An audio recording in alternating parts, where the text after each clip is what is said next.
भारत के इतिहास से कुछ रहस्य लाया हूँ। मैं हूँ हरिओम और यह है हरि की कथा, जहाँ मैं आपको सुनाऊँगा कुछ ऐसे रहस्य।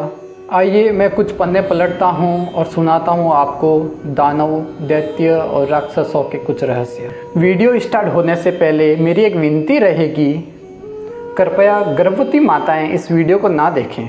अक्सर सभी को लगता है कि दानव, दैत्य और राक्षस तीनों एक हैं, लेकिन ऐसा ना हो कि इन सब में कुछ भिन्नता थी और उन्हीं विभिन्नताओं में उनकी उत्पत्ति, उनके आचरण, उनका खान पान और उनका परिवार, इन सब तथ्यों के बेस पे और भारत के महान ग्रंथों, शास्त्रों, इन सब से आज हम जानेंगे कि आखिर क्या भिन्नता है इन सब में। पृथ्वी पर सबसे पहले ब्रह्मा जी की उत्पत्ति हुई। ब्रह्मा जी से मानव की उत्पत्ति हुई। मानव में ऋषि, महर्षि और सामान्य मानव थे, और उसी के साथ सबसे पहले जो दूसरी जाति उत्पन्न हुई वह थे दैत्य।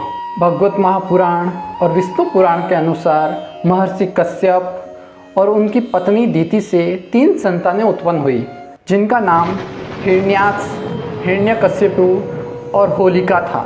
और इन दैत्यों के गुरु शुक्राचार्य थे।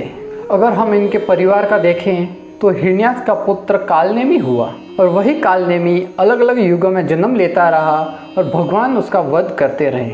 हर एक युग में कालनेमि ने भगवान से प्रतिशोध के लिए जन्म लेता रहा और भगवान उसका वध करता रहा। वही हिरण्याक्ष को 4 पुत्र की प्राप्ति हुई, जिसमें सबसे छोटा भक्त प्रहलाद था। भक्त प्रहलाद भगवान विष्णु का परम भक्त था, लेकिन हिरण्यकश्यपु भगवान विष्णु को ही अपना शत्रु मानता था। जब प्रहलाद की मृत्यु के लिए होलिका आग में बैठी तो होलिका की वहीं मौत हो गई, और होलिका का पुत्र सर्वभानु था, जिसको हम राहु और केतु के नाम से जानते हैं। प्रहलाद का पुत्र विषेचन हुआ, और विषेचन का पुत्र दैत्यराज बाली हुए, और उन्हीं दैत्यराज बाली का पुत्र बाणा हुआ, जो महान शिव भक्त था। फिर बाणा का युद्ध भगवान श्री कृष्ण से हुआ और वहाँ वो पराजय हो गया। और फिर बाणा की पुत्री उषा का विवाह श्री कृष्ण के पौत्र अनिरुद्ध से हुआ, और वहीं बाली की पुत्री वज्रज्वाला का विवाह रावण के भाई कुंभकर्ण के साथ हुआ। और इसी के साथ यह वंश आगे से आगे बढ़ता गया, लेकिन उसमें कुछ ऐसे हुए हैं जो भगवान के भक्त थे। दैत्य हमेशा राजपाट करते थे, और यह हमेशा राज्य के लिए देवताओं से युद्ध करते रहते थे। और जब हम बात करें दानव की, तो शास्त्रों के अनुसार दानव की उत्पत्ति भी महर्षि कश्यप और उनकी पत्नी दनु से हुई है। दानव वंश का प्रमुख विप्रचित को माना जाता है, जिसका विवाह होलिका के साथ हुआ था। शास्त्रों के अनुसार दानवों के कुल 114 कुल थे, जबकि उनमें से 64 मुख्य कुल हुए हैं। दानवों में जैसे हिंदू सभ्यता में भगवान विश्वकर्मा को शिल्प कला का जनक कहा जाता है, वैसे ही दानव में मय दानव हुआ था, जो शिल्प कला में सर्वश्रेष्ठ था। उसी मय दानव की पुत्री मंडोत्री का विवाह रावण के साथ हुआ था। दानव काल में सबसे महान साम्राज्य कालकेय नामक दानव का हुआ था।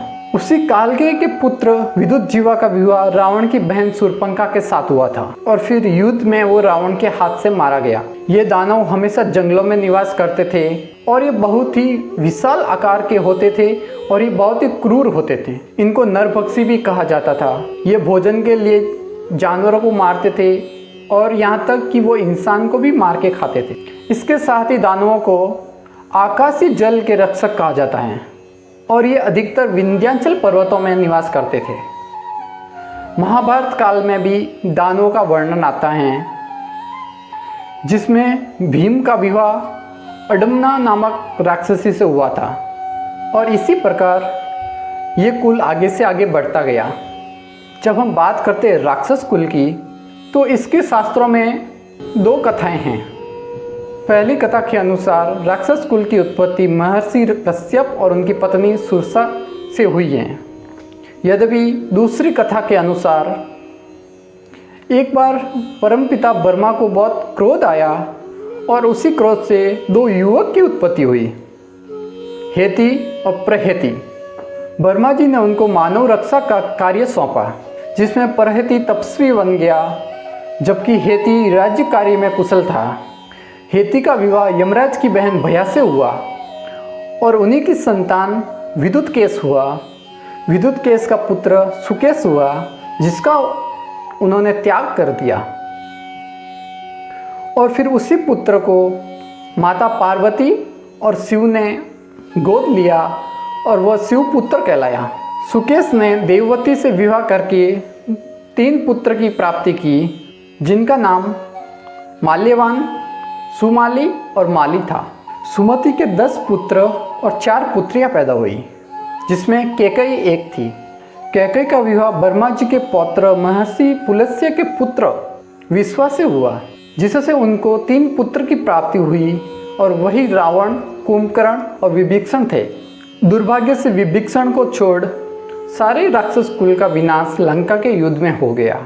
राक्षस जाति हमेशा राजपाट में सर्वश्रेष्ठ रही है। ये हमेशा महलों में निवास करते थे। ये दानव और दैत्य के मुकाबले सुसंस्कृत और विद्वान होते थे। ये भोजन में मानव की तरह ही अनाज और फल सब्जियां ग्रहण करते थे, लेकिन इनका भी समय समय पर देवताओं से युद्ध होता रहता था।